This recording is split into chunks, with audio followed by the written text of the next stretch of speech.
menunggu slide-nya ya dok. Ya. Jadi pertama-tama mungkin istilah radiologi intervensi ini belum begitu familiar di telinga Bapak Ibu semua ya. Karena memang radiologi intervensi anggota kami masih belum sampai 200 orang di seluruh Indonesia. Apa sih radiologi intervensi? Jadi apa sih radiologi intervensi? Radiologi intervensi ini merupakan suatu bidang subspesialisasi di bidang kedokteran yang melakukan tindakan-tindakan minimal invasif dengan panduan alat-alat radiologi. Baik itu menggunakan DSA, CT scan, MRI maupun juga dengan USG.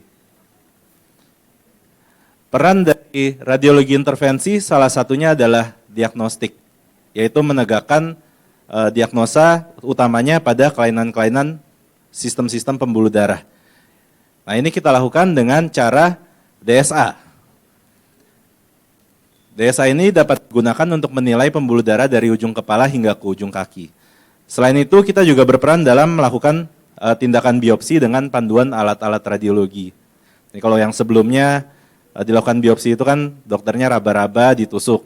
Kadang yang terambil itu bisa jadi jaringan yang tidak representatif terhadap tumornya, sehingga pasien tersebut akhirnya ditusuk berulang kali. Atau lebih jeleknya lagi, pasien tersebut mendapatkan tata laksana yang tidak sesuai. Nah, yang dilakukan dengan panduan alat radiologi ini, kita bisa melakukan pengambilan sampel yang representatif, sehingga pasien tersebut dapat mendapatkan pengobatan yang tentunya lebih akurat. Berbeda dengan spesialis radiologi lainnya, di mana radiologi itu kan identiknya itu baca foto, USG yang perannya itu murni di diagnostik, hanya untuk menegakkan diagnostik. Nah kami dari subspesialis radiologi intervensi kita mengerjakan tindakan-tindakan pengobatan. Salah satunya adalah pengobatan kelainan dari pembuluh darah dari ujung kepala hingga ke ujung kaki. Contohnya ya, seperti di sebelah kanan bawah ini adalah tumor yang terbentuk karena gangguan pembentukan pembuluh darah sehingga terdapat hubungan yang tidak normal sehingga terbentuk tumor di sana. Selain itu, kita juga mengobati kasus-kasus aneurisma. Jadi aneurisma ini adalah kelemahan pada dinding pembuluh darah. Sedangkan kita tahu di dalam pembuluh darah ini kan ada tekanan yang cukup tinggi. Tekanan ini akan mendorong kelemahan pada dinding tersebut sehingga lama-lama membentuk seperti balon. Yang ini. Nah, aneurisma apabila terjadi di otak, ibaratnya seperti bom waktu. Karena suatu saat pasiennya lagi kelelahan atau aktivitas yang berat, tekanan darahnya meningkat, aneurismanya bisa pecah. Apabila aneurisma ini pecah, maka pada pasien tersebut akan terjadi stroke perdarahan. Selain itu, kami juga melakukan pengobatan kemoterapi secara lokoregional pada kasus-kasus kanker. Jadi untuk kemoterapi ini kan identiknya adalah efek sampingnya yang sangat berat, yaitu muntah-muntah, rambut rontok, kelelahan, diare, dan lain-lain. Yang kita lakukan dari radiologi intervensi adalah kita menggunakan kateter khusus yang kita masukkan dari pangkal paha, kita arahkan langsung ke pembuluh darah yang memberi makan ke tumor tersebut. Baru di situ kita semprotkan obat kemoterapinya. Kalau yang sebelumnya, kemoterapi itu dilakukan lewat infus atau lewat obat minum. Biasanya dari 100 dosis obat yang masuk, 100 ini kan akan beredar di seluruh tubuh. Sedangkan kita tahu sendiri kalau obat kemoterapi ini sebenarnya adalah racun. Racun yang kita harapkan dapat membantu kita membunuh sel tumor. Nah, bisa dibayangkan racun ini berputar-putar di seluruh tubuh, jadi dia bukan hanya merusak sel tumor, tapi juga sel sehat lainnya. Nah, dengan metode radiologi intervensi ini, kita menyemprotkan obat kemoterapinya itu langsung di ujung kateter. Kateter yang ada di pembuluh darah yang memberi makan ke tumor tersebut. Sehingga 100 dosis obat yang kita masukkan, 100-100-nya itu akan diterima oleh tumor. Baru setelah diserap, sisanya yang sebagian kecil ini yang akan berputar di seluruh tubuh.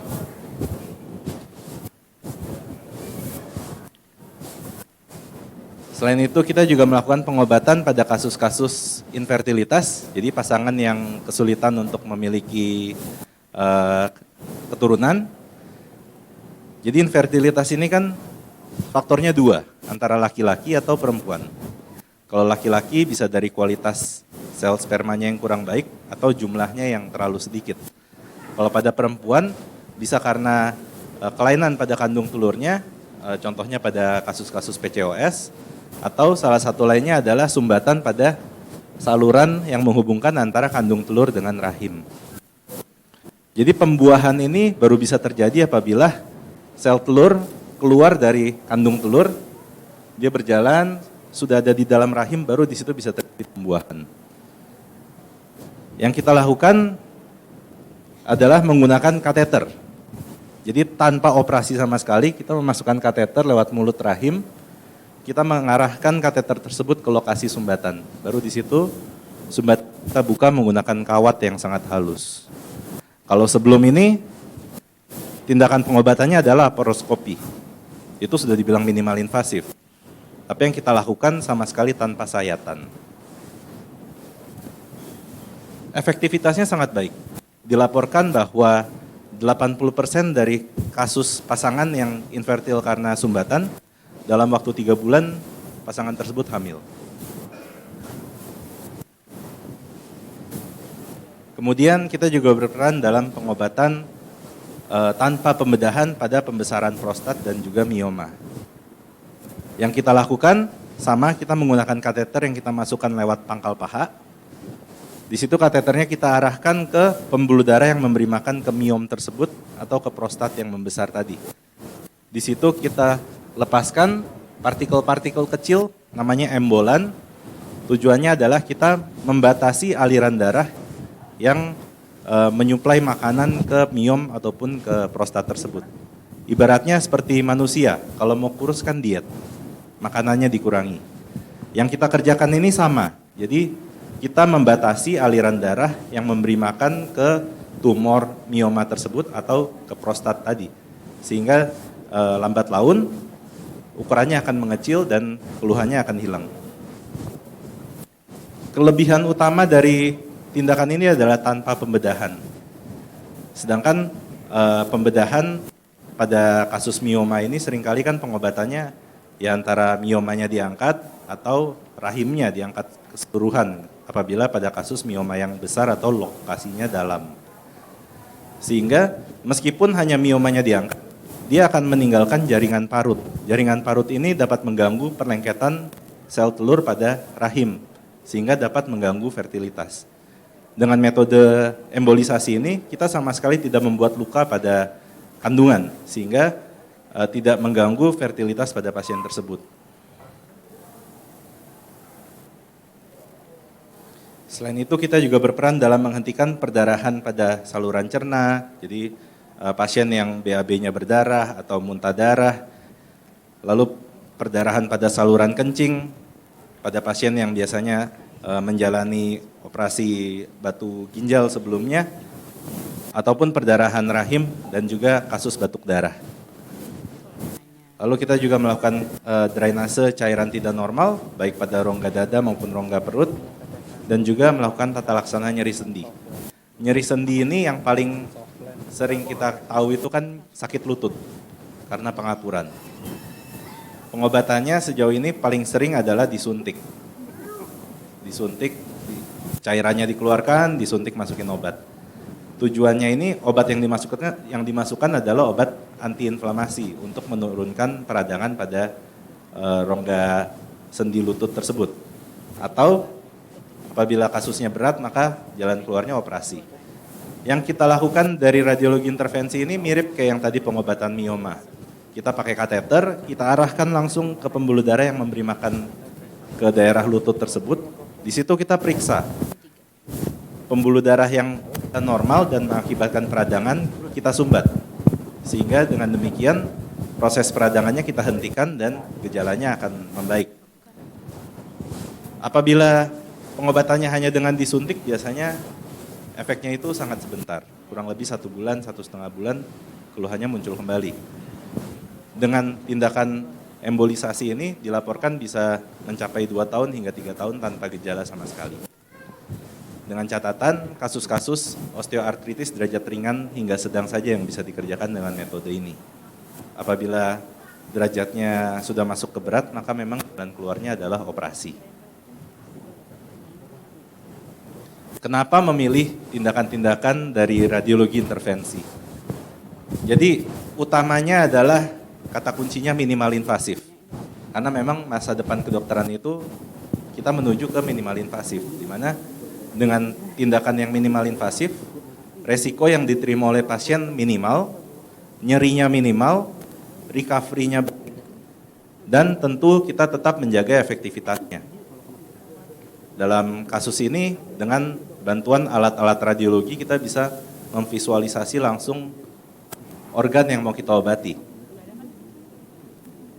Pada kasus-kasus DSA kepala, luka yang kita buat itu ukurannya kurang lebih 3 mm. Jadi seringkali pasien setelah tindakan, besoknya kan saya buka perbannya, saya kasih lihat. Pasiennya bingung, mana dok lukanya, nggak kelihatan. Karena sangat kecil, bisa dibayangkan 1 cm itu kecil, setengah sentimeter lebih kecil, bahkan ini 3 mm biasanya kita lakukan. Dan pasien-pasien yang menjalani tindakan-tindakan tersebut biasanya hanya butuh perawatan 1 malam, besoknya sudah bisa pulang. Berikutnya adalah mengenai DSA. Apa sih DSA? Jadi DSA ini adalah singkatan dari Digital Subtraction Angiography. Angiografi ini adalah istilah kedokteran yang berarti penilaian pada pembuluh darah. Di mana kita menggunakan sinar X-ray dan juga olah digital sehingga kita bisa menghilangkan struktur-struktur di sekitarnya. Sehingga kita bisa menilai pembuluh darahnya dengan sangat akurat.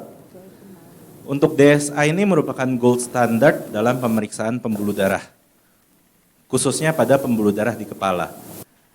Namun demikian DSA ini kita bisa lakukan dari ujung kepala hingga ke ujung kaki juga. Untuk resolusinya, sensitivitas, spesifisitasnya jauh di atas CT scan maupun MRI. Ini video animasi prosedur DSA kepala. Jadi pasien dalam keadaan sadar, kita bius secara lokal di pangkal paha. Setelah kita bius, saya sih biasa menggunakan jarum yang paling kecil, sehingga nyeri pada pasien juga minimal. Kita buat luka 3 mm untuk lokasi masuknya kateter. Kateternya ini kita arahkan melalui pembuluh darah besar sampai di lokasi di leher.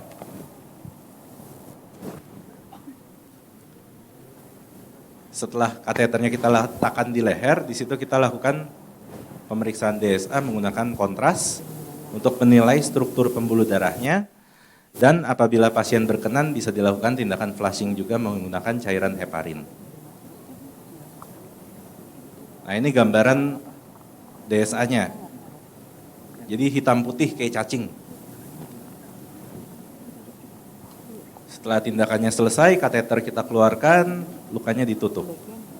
Kelihatannya mengerikan, tapi yang pasien rasakan itu hanya saat dibius di awal. Saat dibius, setelah itu saat kita masukkan kateter, cuman pas pertama itu ngerasa ngilu sedikit, setelah itu nggak ada rasa. Kemudian saat disemprotkan kontras, yang dirasakan itu rasa hangat di daerah wajah. Saat kita lakukan flushing yang terasa rasa dingin. Kasus-kasus apa yang memerlukan DSA? Jadi kasus yang perlu untuk kita kerjakan DSA itu adalah pasien dengan stroke, utamanya stroke akibat sumbatan, pasien dengan aneurisma otak, kelainan pembuluh darah, perdarahan saluran cerna, saluran kencing, perdarahan rahim, maupun gangguan peredaran darah tubuh. Baik itu di ujung kepala sampai ke ujung kaki. Nah berikutnya mengenai pengobatan stroke iskemik akut. Jadi stroke ini dibagi menjadi 2. Stroke karena perdarahan dan stroke karena sumbatan. 80% dari kasus stroke itu adalah stroke karena sumbatan. Pada stroke karena sumbatan bisa terjadi terbentuk sumbatan pada pembuluh darah yang mengganggu aliran darah memberi makan ke otak. Kita dari radiologi intervensi dapat melakukan tindakan namanya trombektomi. Jadi kita Lakukannya mirip kayak tadi DSA, kita masuk lewat pangkal paha, namun kita menggunakan kateter khusus, tujuannya adalah kita mau menarik keluar sumbatan tersebut.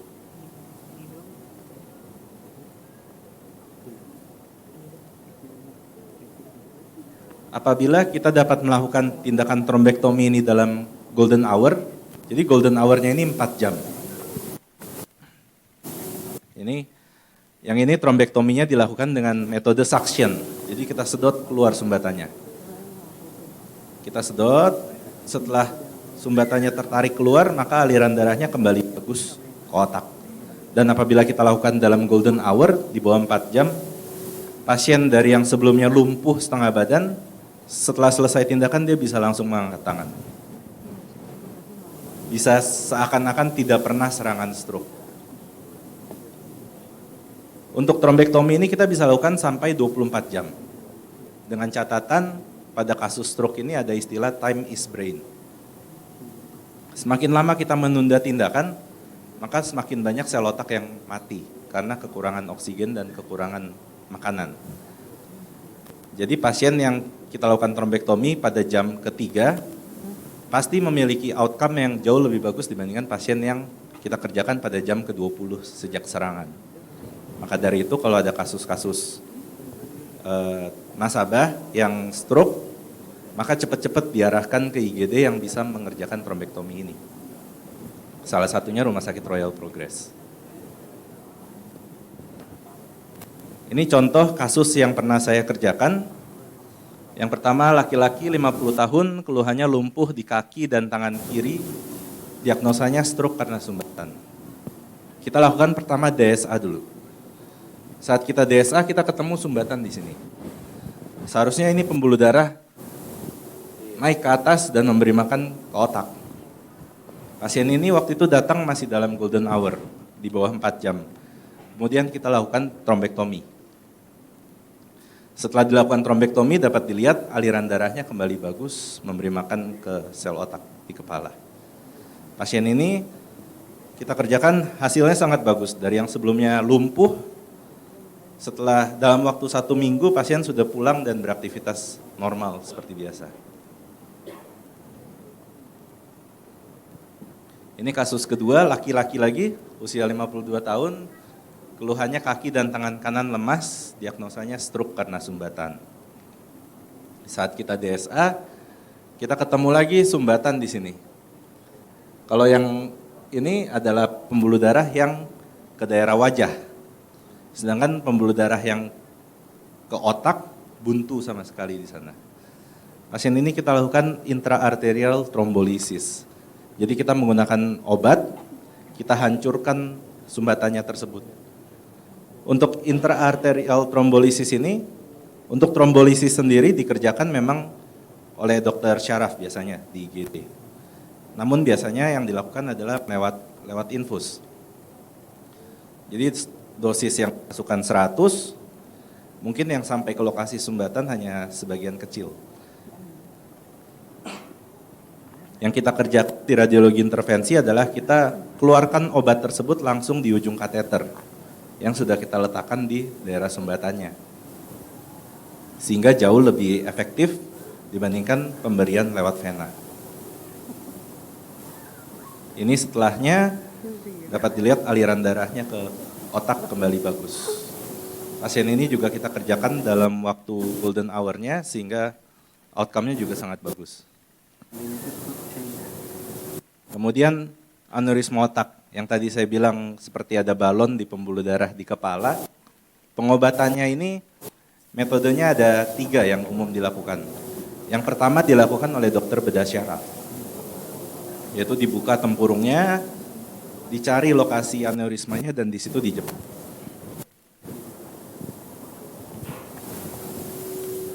Nah, dijepit di sana tujuannya supaya tidak ada lagi aliran darah yang masuk ke dalam kantong tersebut. Sehingga menghilangkan resiko terjadinya pecah di kemudian hari. Ini metode kedua dilakukan oleh radiologi intervensi. Kita menggunakan kateter, kita masukkan kateternya lokasi aneurisma dan kita keluarkan kawat. Istilah medisnya ini coil. kita isi aneurismanya sampai padat supaya tidak ada lagi aliran darah masuk ke dalam kantong tersebut.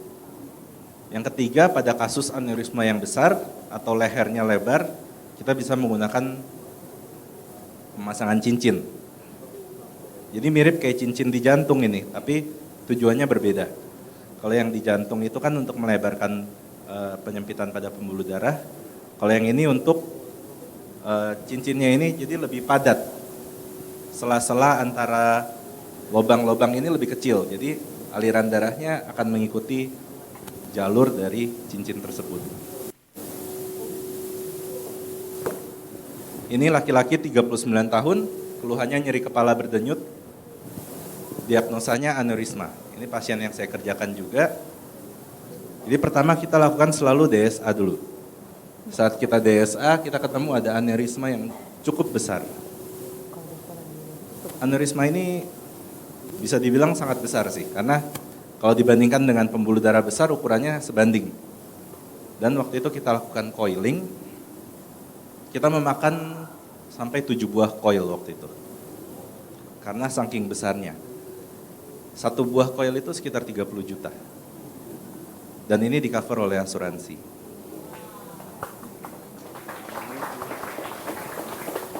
Setelah kita lakukan coiling, kita periksa lagi, kita semprotkan kontras, sudah tidak ada lagi aliran kontras yang masuk ke dalam kantong aneurisma. Sehingga bisa dibilang kita menghilangkan resiko terjadinya pecah dari aneurisma tersebut.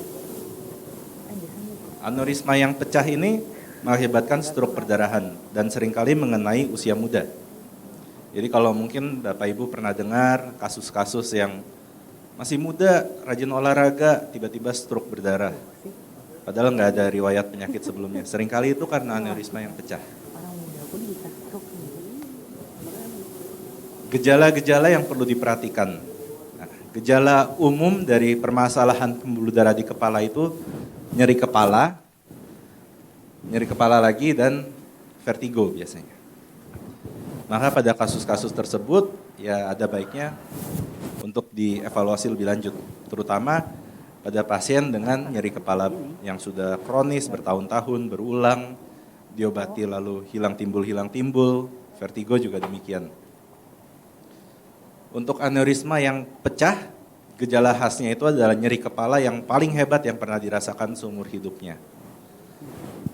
Pengobatannya sama, tetap kita lakukan coiling.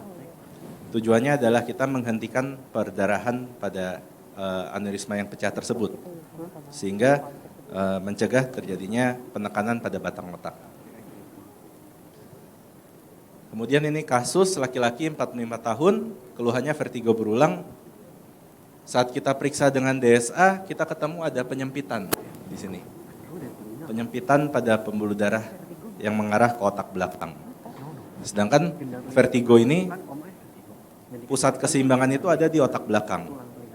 Jadi seringkali aliran darah yang terganggu ke area otak belakang, gejalanya yang dirasakan adalah vertigo. Pasien ini kita lakukan balon angioplasti, jadi menggunakan balon, kita buka sumbatan tersebut. Balonnya ini yang bentuknya kayak pisang. Saya kembangkan di lokasi terjadinya sumbatan tersebut, dan setelahnya dapat dibandingkan terbuka pembuluh darahnya. Pasien ini gejala vertigonya hilang. Namun untuk pasien dengan vertigo, bisa jadi kita nggak menemukan penyempitan di pembuluh darah besarnya, tapi di pembuluh darah yang kecil-kecil. Nah, pada pasien-pasien tersebut akan sangat benefit apabila kita lakukan tindakan flushing. Mungkin istilah yang paling Bapak Ibu sering dengar ya brainwash istilahnya ya. Itu yang dilakukan adalah kita menyemprotkan cairan heparin lewat kateter tadi. Tujuannya adalah untuk meningkatkan aliran darah, terutama pada pembuluh darah yang kecil-kecil. Jadi kalau pembuluh darah itu kan ada dari yang besar, lama-lama ke yang paling kecil yang memberi makan ke jaringan itu namanya kapiler. Kapiler ini kita periksa nggak kelihatan. Tapi dengan kita lakukan flushing, dia meningkatkan aliran di kapiler tersebut. Terbukti berdasarkan berbagai penelitian, dia meningkatkan cerebral blood flow namanya. Pasien-pasien yang akan sangat benefit apabila kita lakukan flashing itu adalah pasien dengan riwayat stroke sumbatan sebelumnya, pasien dengan nyeri kepala yang berulang bertahun-tahun, dan juga pasien dengan vertigo. Kemudian laki-laki lagi usia 64 tahun, entah kenapa pasien yang ke saya kebanyakan laki-laki. Keluhannya nyeri kepala. Nah, pasien ini agak berbeda karena hasil CT scan-nya menunjukkan adanya meningioma. Meningioma ini adalah tumor pada selaput otak, sifatnya highly vascular, jadi pembuluh darahnya banyak. Ini saat kita DSA, yang kelihatan kayak telur ayam itu adalah meningiomanya. Pembuluh darahnya sangat banyak, sehingga zaman dulu dokter bedah syaraf melakukan operasi ini ngeri-ngeri sedikit. Karena saat dioperasi, darah yang ngocor banyak, lapangan pandangnya terganggu, dan resiko ke pasiennya juga lebih besar. Saat ini kita dari radiologi intervensi bisa support dengan cara kita embolisasi. Kita sumbat pembuluh darah yang ke arah tumor tersebut. Ini sesudahnya kita sumbat, sudah nggak ada tuh gambaran telur ayam tadi. Sehingga pasien ini akhirnya kemudian dioperasi yang dari estimasi sebelumnya perdarahan bisa hingga 1 liter, akhirnya hanya sekitar 200 mili saja.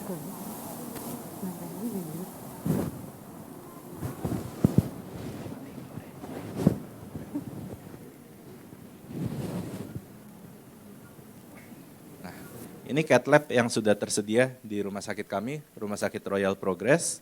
Jadi semua tindakan-tindakan yang saya jelaskan tadi kita sudah bisa kerjakan di Rumah Sakit Royal Progress. Quotes-nya adalah the future of medicine is here. Masa depan kedokteran itu sudah ada saat ini. Yaitu tindakan yang minimal invasif, highly targeted, jadi akurat, dan juga efektif. Nah itu yang ditawarkan oleh radiologi intervensi. Nah yang paling penting ini, yang saya ngomongin tadi mengenai DSA dan lain-lain, nggak ada artinya kalau nggak ada slide-slide berikut ini. Karena memang info yang beredar itu kan DSA tidak ditanggung. Tapi buktinya DSA-DSA di kami ditanggung. Jadi ini pasien pertama, keluhannya migrain. Akhirnya pasien ini saya ingat banget karena datang ke saya mukanya ngurung, cemberut banget. Karena dia setiap bangun pagi, dia merasakan sakit kepala sepanjang harinya. Jadi kalau dia minum obat, membaik sedikit, sebentar, habis itu obatnya kerjanya habis, sakit kepala lagi. Bisa dibayangkan seberapa bikin bad mood-nya itu. Pasien ini sudah ke 5 rumah sakit besar di Indonesia, sudah ke Malaysia, sudah ke Singapura, tapi keluhannya nggak hilang. Akhirnya pasien datang ke saya, cemberut mukanya, awalnya, gimana dok, bisa nggak ini? Akhirnya kita coba dan kita lakukan flashing waktu itu. Setelah kita kerjakan, besoknya pasiennya senyum-senyum pas ketemu saya. Hilang dok sakit kepalanya, sama sekali nggak ada. Nah itu sangat bagus untuk pasien sebenarnya untuk hal-hal tersebut. Jadi yang kedua ini pasien dengan transient ischemic attack. Jadi pasien yang gejala stroke, tapi kemudian gejalanya hilang. Nah itu sebenarnya adalah istilah medisnya transient ischemic attack, di mana seringkali ada penyempitan pada pembuluh darah yang saat pasien tersebut aktivitas, pembuluh darahnya mengecil dan terjadi sumbatan. Jadi kalau yang dibilang serangan stroke ditusuk ujung jarinya, habis itu gejalanya membaik, sebenarnya bukan tusukannya yang membaik, yang bikin pasiennya sembuh. Tapi memang pasien tersebut mungkin mengalami transient ischemic attack. Pasien-pasien dengan transient ischemic attack ini juga perlu untuk dilakukan DSA untuk kita evaluasi ada tidaknya penyempitan pada pembuluh darahnya. Nah, pasien ini pakainya dia PPH plus tapi yang safer ya. Jadi ada deductible yang harus dibayarkan oleh pasien setiap kali pasien tersebut masuk rumah sakit. Deductible-nya itu nilai 4 juta sama handuk basah 12.000. Jadi yang pasien bayar hanya deductible dan handuk basah saja. Ini pasien berikutnya juga dengan vertigo. kita lakukan DSA, flashing, vertigonya hilang. Dan pasien tersebut sudah dijaminnya Rp0. Ini lagi pasien dengan, yang ini baru-baru ini pasien dengan stroke. Jadi pasien ini dirawat di Bandung, stroke, tapi nggak ada perbaikan. Akhirnya dikirim ke kami, dijemput sama ambulans dari Royal Progress langsung di rumah sakit di Bandung, dibawa ke kami. Dari yang pasiennya sebelumnya hanya bisa bengong, tatapannya kosong, diajak komunikasi sama sekali nggak ada respon. 1 hari setelah kita DSA, pasiennya sudah bisa mengangguk. Diajak bicara sudah bisa respon.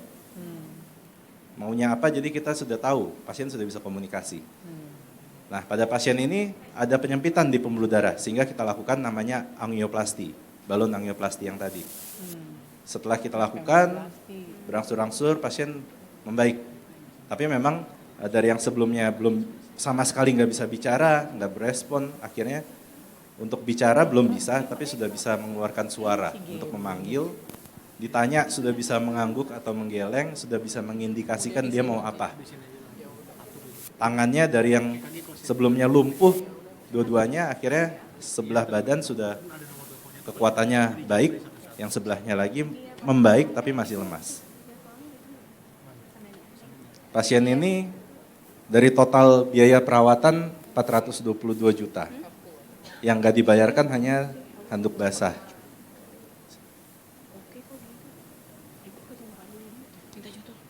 Ini kemudian pasien juga kita lakukan DSA, full cover juga. Dan yang ini dengan vertigo, kebetulan yang ini nasabahnya FP1. Jadi kita lakukan DSA dengan keluhannya vertigo yang dibayar Rp5.000. Full cover. Berikut jadwal praktek saya. Oke. Hari Selasa dan Jumat jam 2 sampai jam 4 sore. Tapi apabila nasabah Bapak Ibu bisanya di hari yang lain, nanti tinggal dikomunikasikan dengan PIC dari rumah sakit, nanti bisa kita aturkan. Terima kasih. Oke, tepuk tangan dulu untuk Dokter Kevin. Dokter silakan tunggu di depan dulu ya. Dibuka pertanyaan. Gini, pertanyaannya kan ada hadiahnya. Gue prefer buat orang yang belum dapat hadiahnya dulu ya. Oke. Tunggu, lu nitip aja sama dia dulu dah. Bentar dia dulu ya. Bentar, yuk.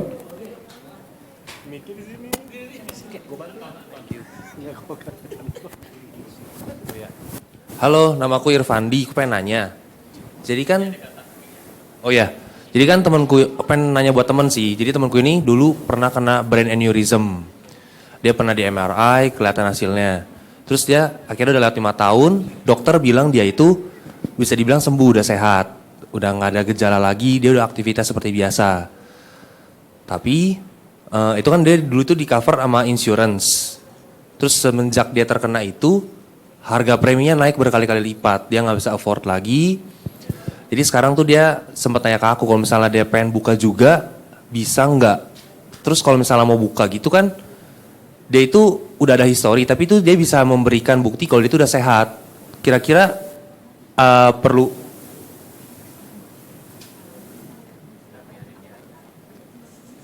dokumen apa sih kira-kira yang perlu diajukan untuk menunjukkan kalau kepruden gitu, kalau dia itu udah sehat itu untuk coba apply gitu. Ngerti nggak? Jadi pasien tersebut sudah dilakukan coiling berarti? Kurang nanya lagi detail tindakan yang dia pernah ambil itu apa. Jadi penilaian pembuluh darah itu paling akurat adalah dengan DSA. Apabila mau mengeksklusi, mengatakan kalau aneurismanya sudah tidak ada, berarti harus dilakukan DSA. DSA ya, oke. DSA. Caranya dengan kita DSA, hasilnya normal, nah itu yang bisa digunakan untuk fight ke asuransi. Oh, oke. Karena ya itu memang highest-nya gold standardnya itu adalah DSA. Oke. Thank you. Ya, jadi pada saat DSA sudah tidak menemukan ada aneurisma, berarti kan sudah menyatakan kalau aneurismanya sudah tidak ada. Sebenarnya bukannya tidak ada sih, tapi aneurismanya sudah tertutup. Normal ya? Tertutup dengan rapat, misalkan dengan coil, Sehingga sudah tidak ada lagi resiko aneurisma itu pecah. Kan yang penting tidak ada resiko aneurismanya pecah itu. Ya. Gitu. Oke, thank you dok. Oke. Silakan nextnya Cisiska ya. Ya. Dokter Kevin, halo dokter. Ya, dok, aku mau tanya, ada nasabahku usia udah 71 tahun. Beliau terkena serangan stroke. Waktu itu pas pertama kali serangan stroke yang pertama di DSA, di flash. Puji Tuhan semua motoriknya langsung bagus, bisa jalan, bisa angkat semua oke, ngomong juga oke. Jadi karena DSA itu memang sangat membantu untuk pemulihannya sangat cepat gitu. Intinya begitu stroke di DSA beliau pulih kembali, bisa jalan dan sebagainya. Nah kemarin tuh kejadiannya adalah nasabah kami ini jatuh kembali gitu, jatuh dok, jatuh di kamar mandi, kepalanya terbentur. Nah pertanyaan aku yang sekarang tuh lebih parah resikonya gitu. Jadi beliau tidak bisa jalan lagi, tidak bisa angkat tangan, dan bicara pun udah agak nggak bisa nggak jelas bicaranya gitu. Nah pertanyaan aku, apakah ada efek samping apabila beliau melaksanakan DSA yang kedua gitu dok? Karena ada salah satu statement bahwa apabila dilakukan DSA kedua itu maka fungsi ginjalnya akan menurun. Nah, apakah benar gitu dok, DSA kedua itu ada efek samping yang tidak baik untuk fungsi ginjalnya? Itu aja pertanyaan aku. Thank you. Terima kasih untuk pertanyaannya. Ya, jadi memang pasien dengan stroke itu sangat benefit dengan dilakukan DSA. Untuk penanganan kasus stroke iskemik atau stroke sumbatan itu, apabila di bawah 24 jam, kita lakukan trombektomi tadi. Apabila lebih dari itu, kita lakukan DSA. Apabila dilakukan DSA dalam waktu yang dekat dengan serangan stroke, outcome-nya biasanya sangat bagus. Dengan catatan kalau DSA ini kan kita memberi makan, kita meningkatkan aliran darah ke sel otak yang masih sehat. Jadi bukan menyelamatkan sel otak yang sudah mati karena sumbatan tersebut. Dengan harapan sel otak yang sehat ini kita kasih makanan yang bagus, oksigen yang optimal, fungsinya bisa lebih optimal dan mengambil alih kerja dari sel otak yang mati karena stroke. Jadi bukan lagi menyelamatkan sel otak yang sudah stroke tadi. Nah, dengan meningkatnya usia, kan case by case, pasien per pasien berbeda responnya. Karena yang kita lakukan adalah kita kasih makan yang lebih bagus nih, tergantung kualitas dari sel otak pasien tersebut. Kalau kualitas sel otaknya masih bagus, maka outcome-nya akan jauh lebih bagus dibandingkan pasien yang memang secara fungsi sel otaknya sudah kurang baik. Gitu. Tapi apabila pasien tersebut mau dilakukan DSA yang kedua kali, bisa. Dan mengenai permasalahan di ginjal, jadi ginjal ini memang akan dibebani oleh kontras saat kita lakukan DSA. Tapi apabila pasien yang sudah memiliki riwayat sakit ginjal, kita akan meminimalisir penggunaan kontras. Dan juga sebelum pasien tersebut tindakan dan sesudahnya biasa infusnya kita banyakin. Tujuannya supaya kontrasnya ini encer, sehingga tidak berat diproses oleh ginjal. Dan juga saat ini untuk pasien-pasien DSA, kita lah menggunakan zat kontras yang aman. Zat kontrasnya ini isoosmoler sehingga dia osmolaritasnya sama dengan darah. Sehingga dengan lebih mudah dikeluarkan oleh ginjal. Pasien-pasien yang saya kerjakan DSA, pernah ada yang EGFR-nya hanya 40, ya akhirnya kita lakukan tadi loading cairan dulu, kita pakai kontras yang aman, setelah tindakan EGFR-nya nggak terganggu sama sekali, fungsi ginjalnya sama sekali nggak terganggu. Yang Gitu. penting persiapan yang tepat. Oke, Cisiska udah ya? Oke. Yuk, Mbaknya silakan. Ya, selamat pagi dok. Dok, saya pribadi saya mau bertanya, saya Ara, saya pengidap vertigo sebelumnya karena sebelumnya saya pernah terjatuh. Terus sampai saat ini vertigo saya itu masih suka kambuh dok, atau ada penanganan lain selain DSA atau ada alternatif lain gitu dari dokter? Terima kasih pertanyaannya. Vertigo itu penyebabnya bisa sentral atau perifer. Kalau perifer itu karena gangguan di pusat keseimbangan di telinga. Kalau yang sentral karena di otaknya, otak belakang yang memang fungsinya untuk mengatur keseimbangan.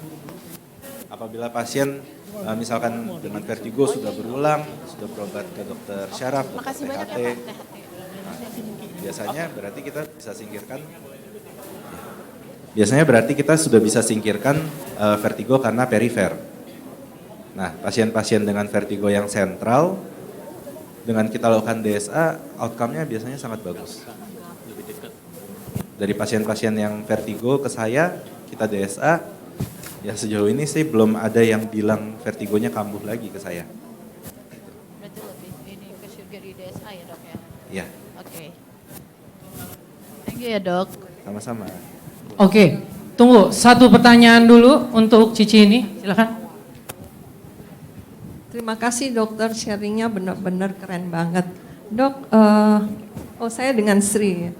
Dok, bisa cerita lebih lanjut tentang yang nyeri sendi. Dari cerita dokter tadi itu kan berarti dengan embolisasi, berarti dokter mematikan sel-sel di sendi itu. Terima kasih untuk pertanyaannya. Jadi pada kasus peradangan di sendi lutut, biasanya dia membentuk pembuluh darah yang tidak normal. Pembuluh darah yang tidak normal ini mengakibatkan aliran darah yang meningkat dan proses peradangan pada daerah sendi lutut. Yang kita sumbat ini adalah pembuluh darah yang tidak normal tersebut. Jadi bukan pembuluh darah yang memang seharusnya memberi makan ke sel-sel di sana, tapi pembuluh darah yang tidak normal yang mengakibatkan peradangan di sana. Nah, yang kita lakukan juga pembatannya itu menggunakan partikel yang cukup besar, sehingga yang kita lakukan, kita mengurangi aliran darahnya tapi nggak mengakibatkan kematian sel di sana. Oke, dok, saya lanjutin ya. Dok, isunya adalah bagian klaim prudensial itu, kalau misal nih nyeri sendi itu ranahnya dokter ortopedi, kalau kemoterapi itu ranahnya dokter onkologi. Kan nggak pernah dengar gitu, oh ini dokter radiologi gitu. Sering-sering akan ditolak terus klaimnya gitu. Itu gimana biasanya di lapangan? Jadi memang untuk saat ini saya belum ada pengalaman penanganan kasus nyeri sendi pada pasien asuransi. Kemoterapi ada kan? Kemoterapi ada. Tapi yang kita lakukan itu dengan fight menggunakan jurnal. Kalau dia bilang ini seharusnya ranahnya yang lain, tapi kita berdasarkan jurnal, kita punya evidence base yang kuat, nggak ada alasan buat dia menolak. Betul. Atau dokter penanggung jawabnya misal untuk kemoterapi adalah dokter onkologi, jadi Jadi biasanya memang kita rawat dalam tim. Misalkan DSA kepala, ya kita rawat bersama dengan dokter syaraf. tapi pernah ya dok ya klaim ke asuransi dokter yang tanggung jawab misal untuk kemoterapi gitu sebagai dokter yang utamanya gitu? Kemoterapi Oke. pernah. Oh, oke. Tapi memang untuk prudensial setahu saya yang utama di cover itu adalah kanker hati. Oke, jadi Kalau memang kanker yang lainnya, ya itu nanti kita harus fight lagi. Jadi semua tindakan yang ke saya itu pasti saya akan lakukan pre-approval terlebih dahulu. Sehingga pasiennya nggak kaget di belakang, tiba-tiba nggak ditanggung.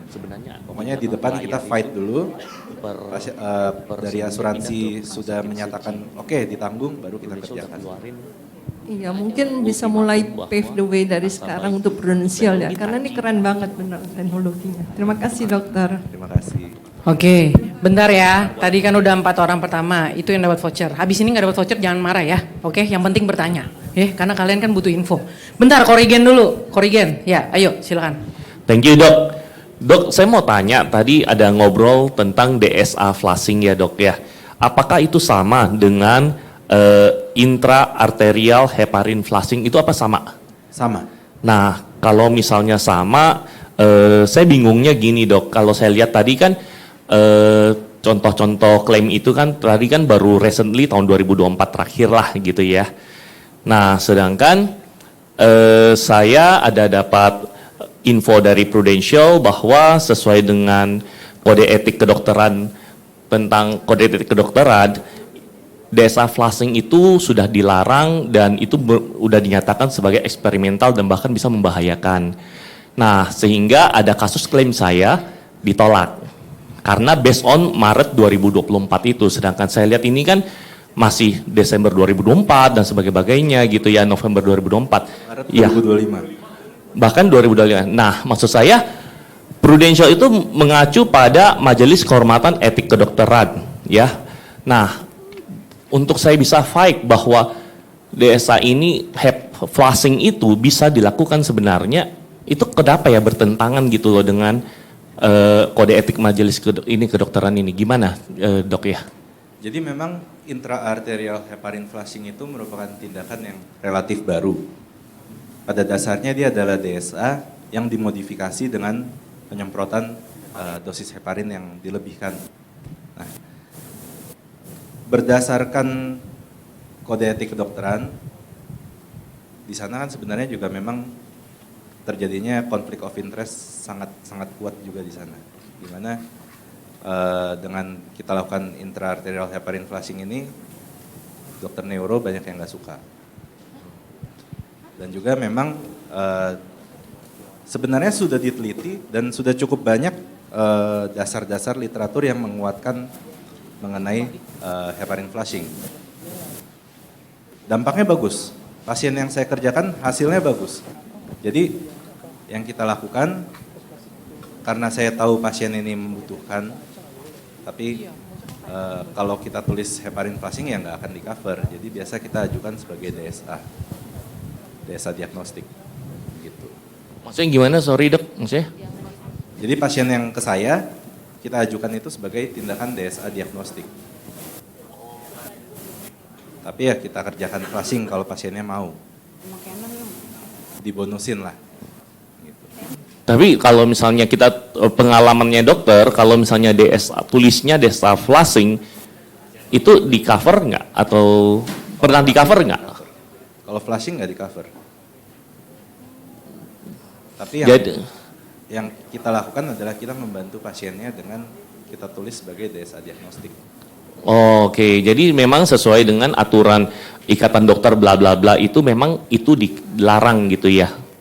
Sebenarnya sudah tidak ada larangan sih saat ini. Karena memang tidak ada larangan. Bahkan untuk melakukan ya nggak ada sanksinya sebenarnya. Karena memang pasien mendapatkan benefit dengan tindakan ini. Dan juga dari hasil-hasil penelitian menunjukkan ya dampaknya bagus sebenarnya untuk pasien. Jadi alasan apa lagi untuk kita tidak melakukan? Karena memang mungkin kalau dia bilang evidence base-nya belum cukup kuat, ya karena memang kita di Indonesia kan resources kita untuk melakukan penelitian tidak sebesar resources misalkan tindakan dilakukan di luar negeri, di Amerika. Oke, baik dok, kalau gitu. Makasih ya dok ya. Mungkin nanti saya lanjut tanya aja di belakang ya. Makasih ya dok ya. Oke, tadi ada satu lagi. Ya, Christine silakan yuk dengan cepat. Dok, saya mau nanya. Nama saya Christine. Dok, itu yang tadi nyeri sendi, itu tuh cuman di lutut doang atau bisa dekat lumbar? Yang kalau dia ada sacroiliitis kan dia ke dokter ortopedia mas, spine. Injeksi, kan tadi dokter bilang paling bertahan 1-2 bulan gitu. Tapi kalau di embolisasi bisa 2-3 tahun. Nah itu bisa juga nggak buat lumbarnya dia kayak gitu? Kalau untuk nyeri sendi saat ini yang sudah evidence base-nya diteliti cukup kuat untuk di sendi lutut sama di elbow. Oh. Sedangkan kalau di sacroiliac itu kan pembuluh darahnya tuh banyak yang mensuplai ke daerah-daerah yang penting. Jadi ditakutkan kalau diembolisasi takutnya ya embolannya lari ke yang lain-lain. Oh, oke. Memang saat ini yang paling umum kita kerjakan ya di lutut sama di elbow. Oh, oke. Ya udah, makasih dok. Ya, sama-sama.